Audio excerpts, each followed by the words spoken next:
Assalomu alaykum YouTube kuzatuvchilarimiz va Usta Ravshan kanali a'zolari. Mana betonlarimizni boshlab qo'ydik. Narki tomonni hovlini to'rini quyib bo'ldik. O'sha yerdan ustalarimiz 15 metr joydan betonni toshib kelyaptilar. Har xil vaziyatlar bo'ladi bu yerga. Ko'p odamlar tushunmaydi, nega beton qimmat degan savolni o'rtaga ko'ndalang qilishadi. Mana ahvol. Rastvorda o'sha 15 metr joydan ko'chadan toshib kelyapti. Shularni hammasini hisobga olgan holda biz narx chiqaramizda. Osmondan olib, yerdan olmaymiz narxni.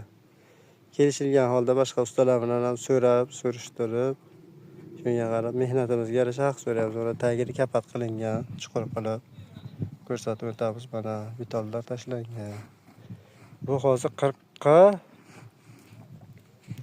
yana 40 bo'lyapti, chuqurligi 50 bo'lyapti mana. Tag pastga ham padushka 10 sm kavlangan.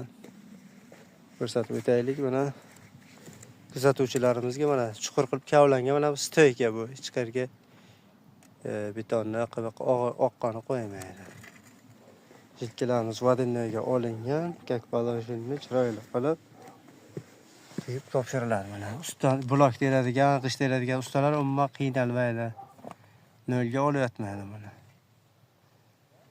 Ana qo'shni devolam yiqilishga tayyor bo'lib turibdi. Mana ham qo'yamiz. Qachalladir.